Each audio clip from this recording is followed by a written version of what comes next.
we go. Good to be with you all. Let me pull up the usual info. There we go. Good old Mark. All right, so we decided as a group to talk about Mark, so we'll just jump straight into Mark. The Gospel of Mark, pretty much so through most of history, had one sort of process of understanding Mark. The second gospel, he sort of had his things, his pros and cons, but everything changed at the end of the 19th and the start of the 20th century.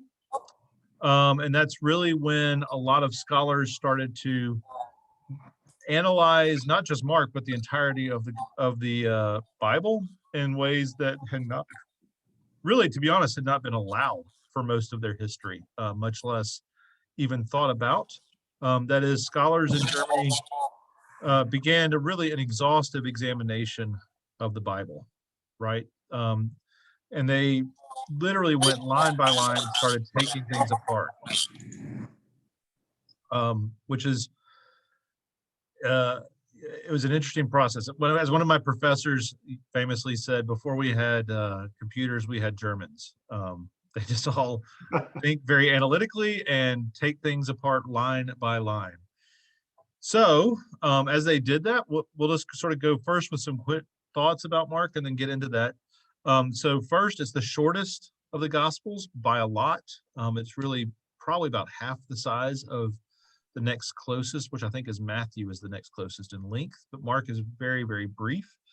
Papias of Hierapolis, there you go, say that like 3 times fast, gives us the first report that the author is the John Mark from Acts 12, right? So that's what he claims, but that was about 100 years after Mark was likely written. So there's some questions about that authorship, but that's what ended up being labeled.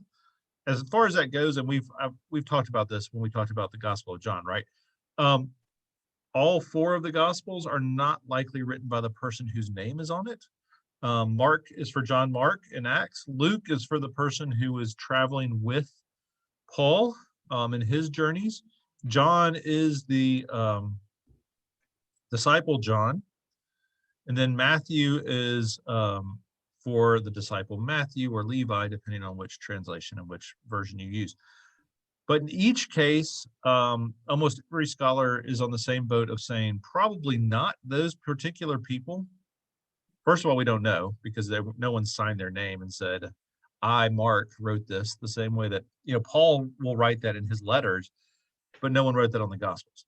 The second side of it is, a lot of books in the ancient world, you would add someone's name who didn't necessarily write it to give it authority, right? So, and obviously it makes sense, right? Like if it's the Gospel of John written by John, the disciple of Jesus, that has a very different weight than the Gospel about Jesus by a guy who heard a story. Does not, like my friend who heard the story from other people is not the same, quite the same feel. So I will call it Mark because that's how we receive it and that's how we understand it and know it. But we all know that on some level, we don't have a clear idea of who it was who wrote it. It's not a huge deal, but it's just to name it. So here's the thing that happened, though. With the first truly detailed examination of the Bible, scholars began to notice that there are 3 Gospels, the Synoptics, Matthew, Mark, and Luke, and they have a great deal in common, right? That there's lots of overlap, lots of similar stories. Even the order of the stories is very much the same. And so they really began to notice, the German guys analyzing this at the turn of the 19th and into the 20th century, that Matthew and Luke use large percentage of Mark, and for that matter, borrow his overall order of events, right? And as they noticed that, they began to do studies, and very quickly what would be the way to say it? A theory emerged about how the Gospels were written. So what they did first was really analyze what happened, and this is all called form criticism, if you care about that kind of process. But they started to look at all the Gospels, and they literally wrote them all out here. And this is easy to find on the internet if you ever want to look at it yourself and examine in more detail. The Gospel of Mark has about 76% of the Gospel of Mark is copied into Luke and Matthew. And when I say it's part, that this sort of listed as the triple tradition, right? Here's the thing. It's not just sort of part of Luke and Matthew. It is copied word for word from Mark into Luke and Matthew, right? So when we say, oh, there's this carryover, it is, I mean, absolutely word for word, maybe like one additional adjective used kind of thing. But for the most part, it is literally just picked up wholesale from Mark and put into Luke and Matthew. Because of that, after all these folks started doing this analysis and at the turn of the century, again, 19th and the 20th, so 1800s into the 1900s, they said, wait a second, if that's the way it works, then it would only really, really make sense for Mark to have written his gospel first, and that Luke and Matthew then used it as they wrote their gospels, right? Since such a significant part of both of their works, the majority of both Luke and Matthew are derived from Mark, that's the only way it makes sense. Because it doesn't, like, why would you, if you were Mark, go the other way and take 40% of two other gospels to write your own, right? That it doesn't have that same kind of, it doesn't make the same kind of sense. And for that matter, the part that really sells it is the fact that within Mark, there's a little percentage there on the side, right? That says 3% of Mark and is used in Luke, and then another 18% of Mark is used by Matthew, right? There's no way that could happen unless Mark existed first. There's no way it would go the other way. That would be really a difficult process for Mark to editorially sort of go, I want to use this from this one, this one, this. It doesn't fit in the same way. It's an easier process to follow if Mark wrote the book first, Matthew and Luke discovered it, and then started to edit that and use their own, right? So because of how they just looked at the Gospels, that's how they came up with this theory. Then some of you, I'm sure, have heard of Q, which stands for quell, and all that means is source. It's a old Latin word for source. That there is another source out there that we have not found, but we're pretty positive exists, and that's because it's listed there on the bottom of the page as the double tradition, that Luke and Matthew have another 25% pretty much of both of their gospels that comes from this other unknown gospel, unknown source. Some people theorize it might be an oral tradition. Other people theorize that it's an actual written grouping of sayings by Jesus. Obviously, we're not sure, but it's the same for both Luke and Matthew, and the same rule holds there, right? Like, how would they have the same thing unless there's only two options? One, Luke and Matthew wrote theirs together, or the more likely one, that they had the Gospel of Mark was floating out there and they had a copy of that, and they had a copy of whatever other book there was. Call it Q, call it whatever you want, right?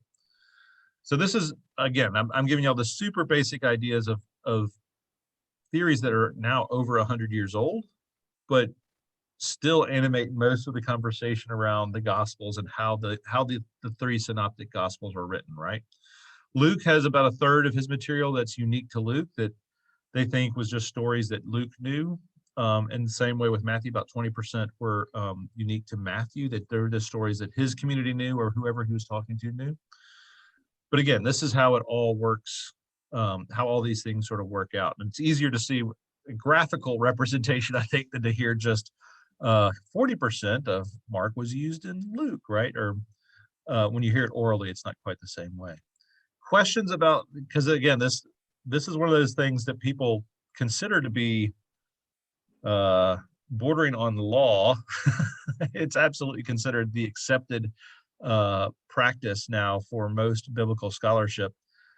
Doesn't mean it's right. It just means that's what everybody thinks has happened right now. Questions about it? Thoughts about it?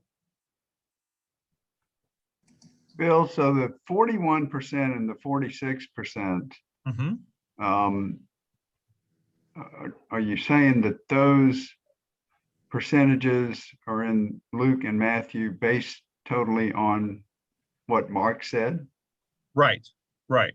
So literally it's the vast majority of the book of Mark's, like I said, 76% of Mark goes straight over into Matthew and straight over into Luke. It's just that Matthew has, one other amount that he has added to Mark's story, and Luke has a different amount that it ends up being different percentages of the overall book that's written later. Does that make sense? Okay. I was just looking at the 41% and 46% doesn't add up to 76%. No, it doesn't, because that's the percentage of the book of Matthew, not of what they use from Mark. I got you. Okay. Right. So it's 41% of the book of Luke comes from Mark, 46% of the book of Matthew comes from Mark.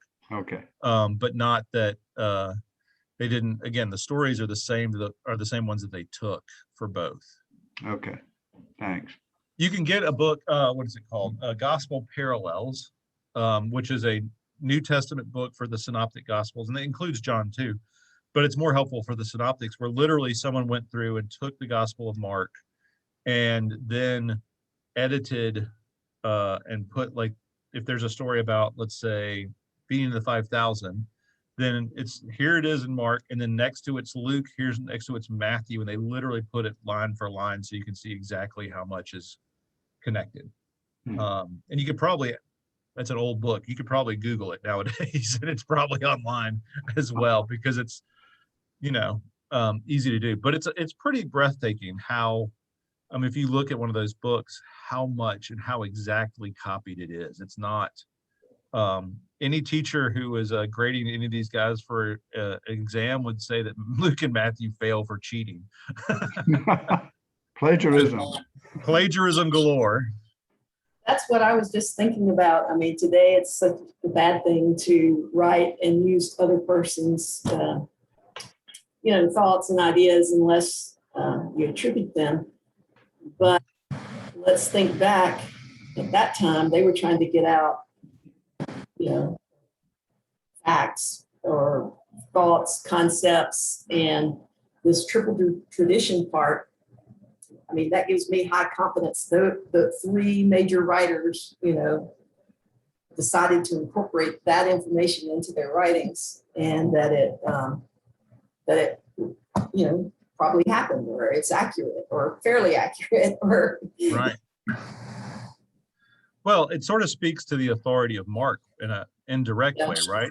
Like, if two other authors say, no, we trust all of this stuff that Mark said, that says something, right, about how those stories were shared in different churches and different communities, for sure. Because I don't know, if Mark had told some crazy series of stories and only 5% of Mark was used by somebody else, then it would be like, oh, is he just making this stuff up or what? Like, the other two gospels have none of this information, right?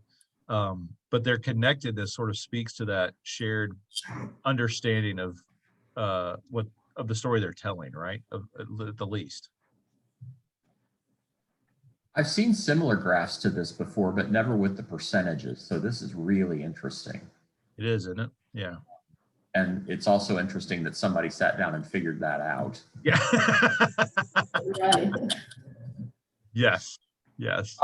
Does the fact that Matthew comes first in the Gospels as we know them today, does that represent an older and widely previously held theory about the order of authorship, or is that just what the church did for fun?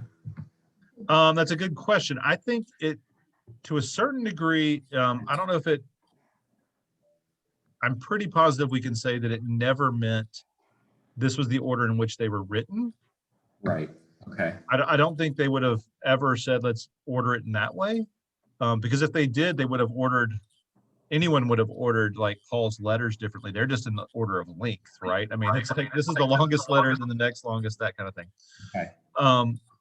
But I do think it might have been in terms of importance that they felt like Matthew was perhaps one of the more important gospels. Mark got a second, and then Luke and John came later. But even then, I'm not sure. Some of that could be an issue, and some of it could just be, we think all four are important, we'll just put them in there, and that's the order it ended up being.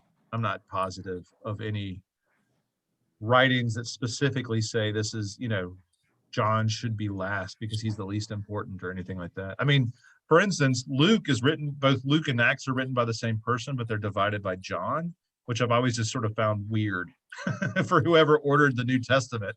Was like, why did you split the two-part? Like Luke literally ends and then picks up again with Acts. It's clearly the same author, clearly the same writing, addressed to the same person, all those kinds of things. But somebody separated them and you go, why did they do that? I don't know. Okay. Just weird things that have happened.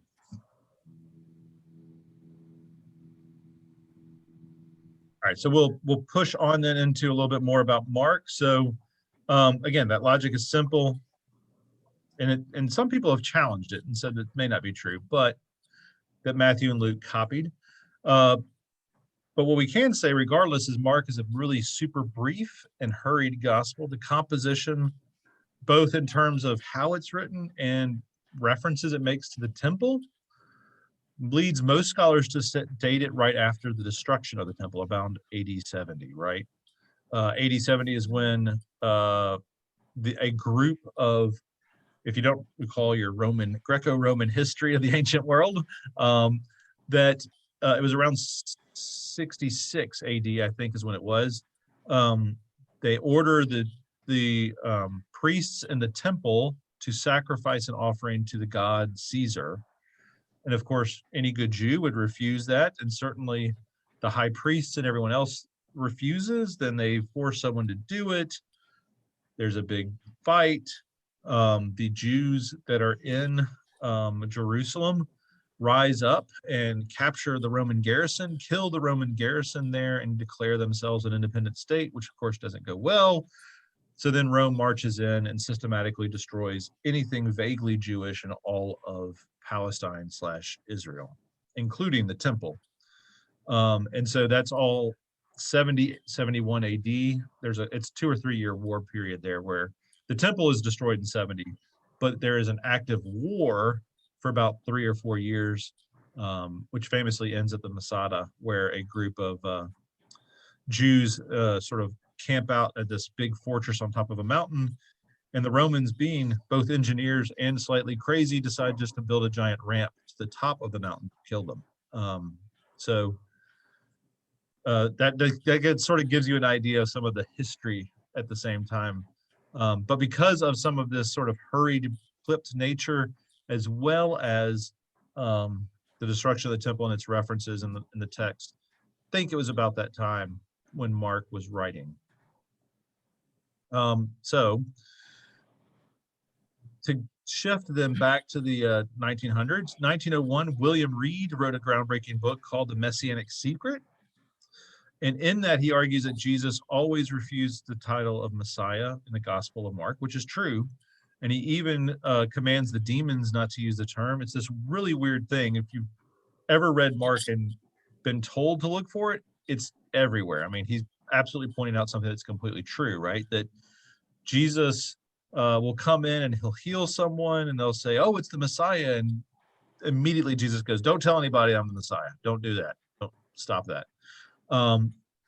Which, could have a couple of meanings. William Reed argues that, and he starts an idea that continues the present, that he's not sure that the historical Jesus would have ever denied his role. That's William Reed's thesis, that he doesn't think that Jesus would have done that. Instead, Reed argues that Mark, or the author, added that part of the story to make a point editorially, theologically, in a variety of other ways, right? That it's more of an editorial choice than the historical Jesus's choice. But what he does, this is one of those things where he started to point out themes in the book, which led to lots of other people looking at those details. So following him, another 20 years later, give or take, Carl Ludwig Schmidt argued that the connections between stories were the invention of the author.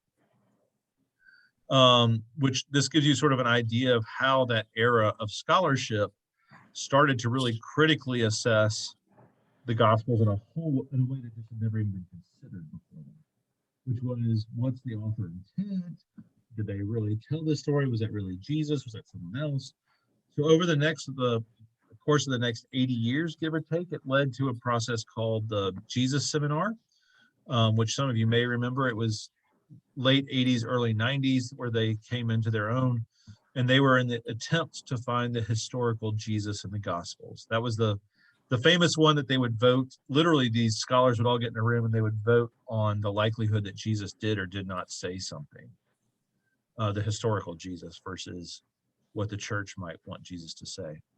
And I have to say, full disclosure, I don't really like the Jesus Seminar or the deconstruction of tests. And it's not because I have a problem with analysis. Y'all should know me well enough. I'm happy to jump in the details or work through all sorts of different styles of analysis. That doesn't bother me. But I think theologian William Placker said it best. Mark is really trying to convey the identity of this man, Jesus, right? And Placker will say, you know, I could tell you all sorts of facts about my dad. This is the exact sort of reference Placker makes. I could give you all the facts about my dad, when he was born, when he died, where he worked, who he married, you know, how much money he made. There's all these facts that we could do, and that would be a modern history, right? Like a very modern history would be to give you all those sort of factual details and things he did on certain days and all that kind of stuff. But he says, you know, the reality is whenever we tell a story about anybody we love, we tend to exaggerate certain moments. We tell stories out of order, and we remember things that give us a feel for someone more than necessary the exact story of their life, right? That exact sort of objective story. And so we'll never be able, part of it is we can never get to an objective historical portrait of Jesus because we're all guessing 2,000 years later, right? I mean, purely guessing, educated guesses, but guessing. But I agree with Placker that the important thing is what Mark is trying to tell us about Jesus, right? We can accept, I think, from the start that all four Gospels are trying to tell a specific story about who they believe Jesus to be. We can accept that for what it is, and then just engage it on that level instead of getting worried about, is this the exact historical order of everything that happened? For me, I mean, I'll just use I statements on this one. For me, I don't have a problem saying that Jesus walked on water. I don't have a problem saying that Jesus fed the 5,000 by blessing bread and miraculously feeding 5,000 people, right? I also don't have a problem if Mark got those two events out of order. I mean, I don't think that matters, quite frankly. I understand from a historical perspective it might matter, but I'm more interested in the stories themselves than I am, you know, was it 2 o'clock in the afternoon when he fed the 5,000, or was it the morning? Was it, you know, right after the Passover, or was it the middle of summer? You know, I mean, those kinds of things I'm not as worried about as much as I am about the story that's being told. But that's just me. Y'all are welcome to disagree with me. That's not a problem for me at all. I would argue what we should be working with instead is what's called the canonical criticism, which this is really a pretty new one. It started the turn of this century, so late 90s into 2000s. And the idea is that, hey, we have these books, we have them in the order we have them because the church and communities of faith have said they're important, right? And we could fight all day about, was there this historical moment or that historical moment? You know, did Jesus die in 33 AD or 40 AD? We can do all that kind of stuff. But the more important thing is to say, well, no, the church handed this to us in a specific way. What do we do with this the way it's been handed to us, instead of just sort of taking it all apart and saying, well, I don't like that Joshua has stories where God says kill everyone in Palestine, which I don't like, by the way. But I can't just automatically say, well, that's probably more of the Jews who are fighting the people than it was God, and getting into all that kind of other stuff, right? It might have been, but I still think we're better served to wrestle with what we have than sort of second guessing the whole book in the first place. Does that make sense? Okay. Anyway, so again, don't check our minds at the door. Ask questions. Look at all the options. I just think we need to take Mark at his words and try to see what Jesus through his eyes, right? Recognizing that sometimes, pretty much all the time, he has an agenda, right? He wants us to believe that Jesus is God. He wants us to believe that Jesus is a extraordinary and special human being.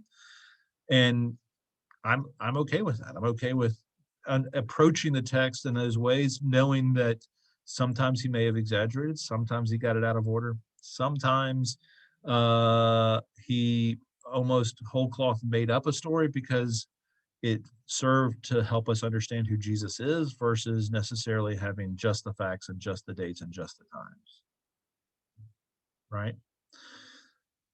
All of that to say, this is sort of how the last 100 years of scholarship has gone in the church and in theological circles. We went to this really extraordinary scientific place in the late 1800s, early 1900s. Now we've gotten back to a place that's still absolutely concerned with as much academic rigor and approach as we can, but also recognizing that we're dealing with a certain genre and approach that we need to engage as much as we need to engage all the other stuff too. Anyway, all right, so with all of that in mind, back to the overview of Mark. Everyone agrees that Mark's Greek is really bad. I only took about a year and a half of Greek. I enjoyed it, but even with my rudimentary knowledge of Greek, Mark's Greek is a mess. It's sort of, I'm trying to think of what my professor said, but it was the equivalent of saying, like, if you read the Gospel of John in Greek, it's like reading Faulkner, and if you read Mark, it's like reading a elementary school primer book. It's just not, it's not high literature. There's weird turns of phrase. They aren't always well put together. It's very choppy and episodic. It's just not the same.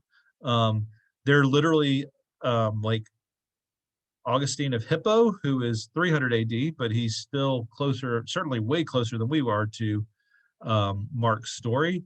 Regularly complained about how poorly written Mark was, which is just sort of a funny, weird thing, right? You have one of the great saints and scholars of the church who just goes, "Oh, I'd rather read Matthew. Mark is just, he's a mess and he's hard to read. And it's not, what is this thing?"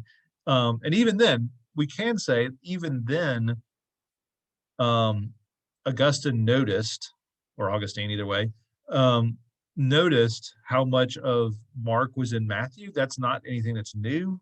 What was new is that people actually just sat down and really started to chart it instead of just noticing, right, that a lot of the stories were the same.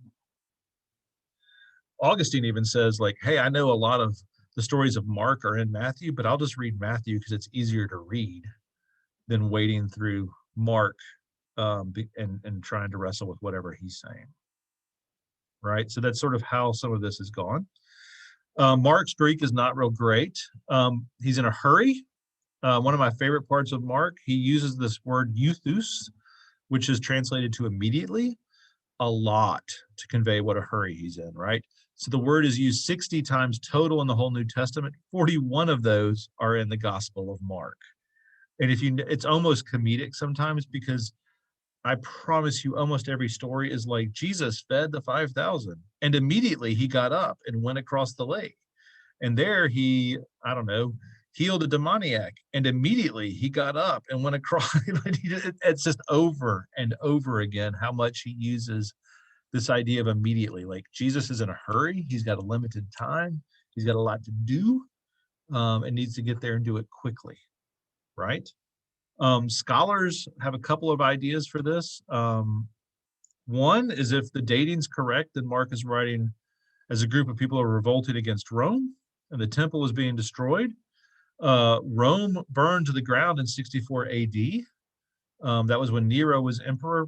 Nero got blamed for it, if you recall the stories of Nero fiddling while Rome burned, right? Well, he deflected by saying, oh, it wasn't me, it was the Christians, and he started killing lots of Christians. And every historical commentary of that era says the same thing, that's when Paul and Peter were killed as well, that was in Nero's persecution of the Christians, that Peter and Paul were both, depending on which versions, right, killed on a cross, hung upside down from a cross, all those different kinds of things that are listed for their death. But it doesn't matter exact way of death. Everyone's the same, that neither man lived through through the I can't think of what it's called. Anyway, the authority of Nero came crashing down on both of them and killed both of them during the reign. There we go. I can think of the term reign. So this is all reasons why Mark is probably in a hurry, right? Like, wait, Rome just burned down. All these Christians are being killed.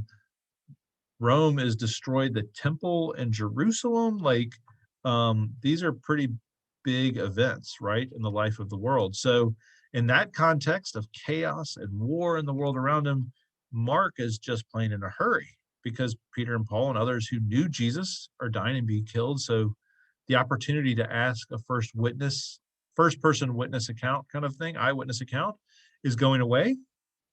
So he's got to write this in a hurry because otherwise the stories will be lost. Because the world is falling apart, and who knows what's going to happen next. He may not make it. Christians may not make it at all, right? So it's a way to write down who this person is to survive him, as his community, and anybody else in between. And finally, Mark would not be alone. Peter and Paul would certainly agree with all that kind of chaos that it's got to mean Jesus is coming back soon, right? Like the temple just got torn down, Rome burnt to the ground, Christians are being killed, there's civil war in parts of the empire. I mean, there's all kinds of chaos and death and destruction. And Mark is just like, oh my gosh, Jesus has got to be coming back. We got to tell this story as fast as we can and get people to understand it as fast as we can. Right? So that's the basic idea. And part of the dating even for Mark comes from this idea that this makes sense then if he's in this context. Now, this is a Bill Murray theory. They're all good reasons, but it skips another obvious one that Mark never gets the benefit of the doubt on because his Greek is sort of sloppy and things aren't so great. He could just know it makes the story more interesting too, if you rush, right? That if someone sort of meanders through a story and tells you lots of side stories and gets distracted and, oh, there's a cat and whatever else, right? Then you tend to get distracted too. Mark may just be one of those guys who understands that as a sort of reporter, the best way to tell the story is to give you the quick beats. Here's the things that happened, and this happened, and this happened, and this happened. Isn't that great? Than necessarily giving long opined opinions in the middle of it, right? That it creates a certain tension in the story if you're intentionally pushing things through as quickly as you can. Again, that's a Bill Murray theory more than it necessarily is a large scale theory of every theologian out there or the biblical scholars that have spent their lives studying this. But I think that could certainly be as plausible as some of the other reasons, or it could be both. I don't think they're mutually exclusive, but it's just to say that I do think sometimes Mark, if John had written the same way, or written in better Greek, but much the same way in that sort of hurried style, people would say it was brilliant because people love John. I just think Mark doesn't always get that benefit of the doubt. All right, so we mentioned the theme that Jesus does not want to be the Messiah or doesn't want anyone to know he's the Messiah. That's one of the big themes in the Gospel of Mark. Another clear idea is the disciples are absolutely stupid. You will not find a worse portrait of the disciples in any of the books. They never have a clue who Jesus is. They can never guess. Like, he'll teach them a story and they don't understand the story. They don't comprehend what's going on. Jesus tells them they don't understand what's going on. The disciples are not a great group of guys. They don't help Jesus. Pretty much they reject him and run away. And there's no moment in the Gospel of Mark where there's a reunion, right? Like in the Gospel of Mark, there is no actual moment of resurrection. Instead, you just have this moment where the women go to the tomb and they leave terrified and unsure of what's going on, right? There's no moment after that of like Peter coming back and hugging Jesus, or Jesus, loving Mary and telling her to go tell Mary Magdalene and telling her to tell the world. All of those are other gospels, all of it, or the road to Emmaus. All of those are other gospels. In this one, the last moment we have with the disciples is they leave. They run away because they're afraid they're going to get killed. And we can talk about what Mark might want us to do with that, but he certainly doesn't have a high opinion of the disciples. I don't know if he had a personal grudge with them, or if that was sort of maybe that might have been a general understanding in the early church that the disciples weren't so great, but it's hard to say either way. All right, so again, Mark's a short book with a great deal to say if we'll take the time to listen, and that's the key. So what my plan is for our time together here in the next, I don't know, I guess 16 weeks, give or take 15 weeks, is just to go chapter by chapter, story by story, and take that time to walk through it, read it, analyze it, try to give Mark, oh, God bless him, the benefit of the doubt and believe that what his words and his intention are, right? And then just to have fun together as a group, talking about those stories he shares and what they might possibly mean to all of us. So I'll be using 2 different books / 3 books. One is just a 2-parter. One is called Mark, and it's by William Placker. I'll hold it up there if you want to see it. But it's part of the Belief Theological Commentary series, and it is written as a theological commentary. So he takes, Placker takes quotes from other theologians to try and help us understand how Mark has been understood through the centuries, not just understood now, it's a great book. I've used that a lot when I'm preaching and teaching. The other is sort of the gold standard, and they really are for almost every book of the Bible. If there's a commentary to be had, it's from the Anchor Bible. This is from Joel Marcus. It's a 2-volume set on the Gospel of Mark. That while Mark is the shortest book, I think he wrote almost 1,000 pages of commentary to help us try and understand what Mark's saying. Both are great books. The Anchor Bible versions are more expensive. If you're going to buy one, I'd encourage you to buy the Placker, but neither is needed. We'll talk about them. I'll give you the highlights each week for what we're talking about. But look forward to our time together. Let me stop the sharing here. What else do we have? Other questions, thoughts, comments as we kick off Mark here? Oh, Roy, I think you're muted if you're asking me a question. Thank you. Sure. You mentioned the possible author of Mark is John Mark from Acts 12. Mm-hmm. Who is John Mark? So he is one of the people who accompanies Paul on his journey, and there's a story or 2 about him there as they go on the missionary journeys. And that's one that, like I said, I can't remember the name, the citation that I found, but it's from a guy who's writing about 150, 200 AD that told us about that. So. Okay. Thanks. Yeah, sure. I was just going to say that Mark is always impressed me as being, well, we've touched on all this. It's short, it's sort of succinct and to the point, but it's fairly vivid. And it's like I've got something important to say, and he blurts it out. And my recollection is it starts right with John the Baptist in the wilderness, and so, I mean, that's sort of refreshing. I mean, it's just, and I don't know I don't read or speak Greek, so I didn't know that he was chopping it up, but just from reading what, the versions we have, it just sort of jumps right in. So. Yeah, no, he does. And there's no birth narrative. There's no, Matthew and Luke have the birth narratives. And then John has the whole prologue about, in the beginning was the Word and all those kinds of things. Mark truly just, you're right, just jumps straight in, and here Jesus is getting baptized. Let's go. I don't need to give you all this other random info. You need to know the story. Bill, you sometimes hear people say the entire Bible is divinely inspired. Mm-hmm. What does that mean to you? For me, when someone says the Bible is divinely inspired, I have little doubt that God is involved in its composition and even in the groups that then work to organize and put it together. And that's both in that, let's be honest, those are Jewish authorities for the Old Testament, because most of those we just accepted on, almost without question. And then on the other side, the early councils of the church, as they wrestled with which books and stories about Jesus's life to include. And there were lots of different gospels and different versions of the story of Jesus. So I believe God can and does work both through the people writing the book and the people's, each of those individual books, and then through the people who were making the best choices they could to say, what does this say about God and how do we understand God, right?